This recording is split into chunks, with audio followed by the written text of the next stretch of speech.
n-a mai răspuns nimeni la telefon.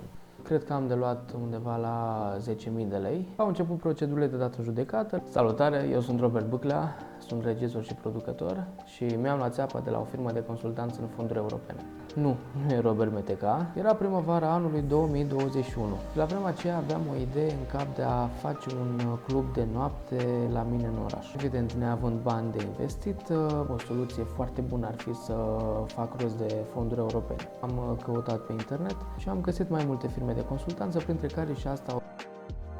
Fiecare firmă pe site are un formular, completezi formularul ăla cu ideea, bla bla bla și apoi te contactează ei. La scurt timp m-a contactat o domnișoară de la departamentul de vânzări și a început să-mi vândă ideile că proiectele pentru zonele urbane se dau mai greu și acum se vor deschide două proiecte pe zonele rurale, iar eu m-aș încadra în primul proiect, PN, Programul Național de Dezvoltare Rurală 6.2, era de 70.000 de euro. Nu știam exact ce să fac la țară. La scurt timp mi-a venit o idee în care să fac o cabană la munte, într-o zonă rurală, în județul Brașov. Le-am prezentat ideea, au spus că e foarte bună, că se pliază. Am semnat contractul, tot cu domnișoara. Am plătit un avans de 4.000 de lei în două tranșe, 2.000 la semnarea contractului și ulterior la vreo 2 săptămâni, cred, o săptămână, 2 săptămâni, am plătit restul de 2.000, ca ulterior ei să-și ia comisionul de succes din proiect. Proiectul era preconizat prin august, noi eram în aprilie. Pe tot parcursul ăsta am început să vorbesc pe WhatsApp cu o identitate, nu știu cine, numărul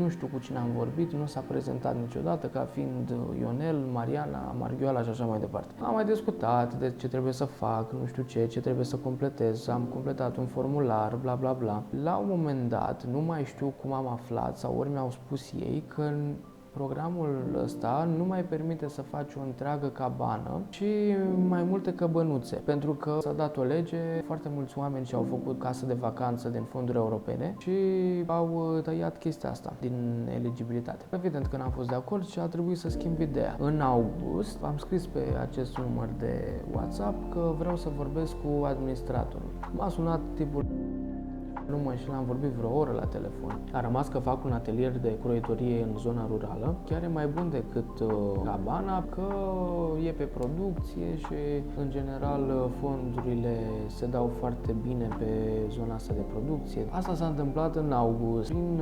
octombrie mi-au retrimis un formular pe care l-am completat și mi-au trimis planul de afacere care era pentru cabană. Eu le-am spus, băi, vedeți că ați greșit, eu nu mai fac cabană și le-am scris așa cu majuscule, eu nu mai fac cabană, am vorbit și cu fac atelier de textile.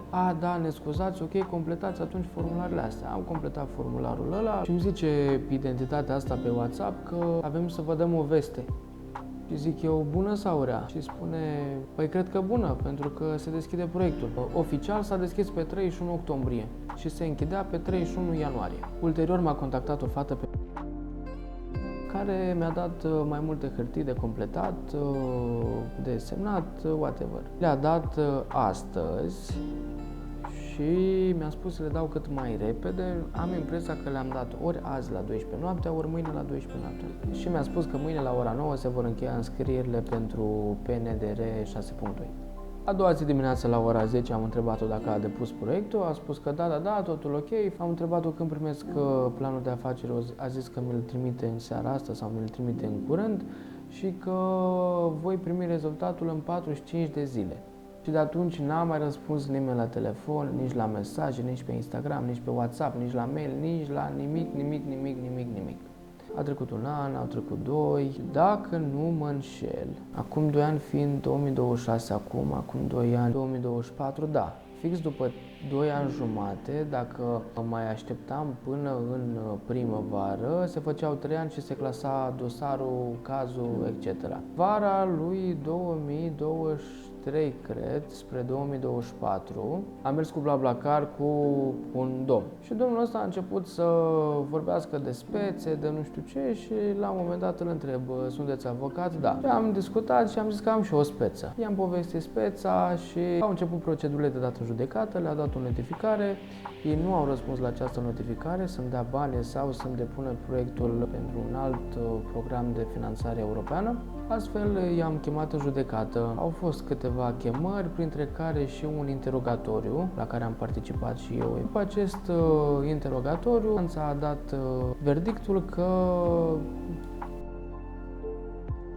este obligată să-mi plătească cheltuieli de judecată, 4.000 de lei plus dobândă penalizatoare, plus alte cheltuieli de judecată pe care le-a adăugat avocatul în instanță. Asta s-a întâmplat în mai 2025, acum, și chiar astăzi, când filmez videoclipul, a discutat cu executorul și o să înceapă demersurile pentru executarea silită. Cred că am de luat undeva la 10.000 de lei. Morala fabulei este să aveți grijă cu cine colaborați, aveți grijă pe cine contractați. Cel mai important lucru este să găsiți pe cineva, un prieten apropiat sau un cunoscut care a accesat fonduri europene, care a câștigat cu o persoană anume sau cu o firmă anume, pentru că asta pentru mine cel puțin îmi dă foarte mare credibilitate.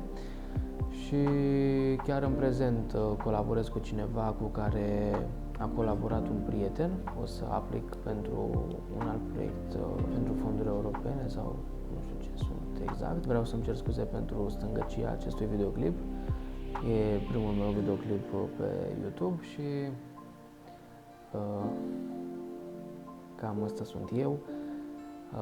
Asta e povestea mea pe scurt. Aștept subscribe-ul din partea ta. Eu am fost Robert, te-am pupat.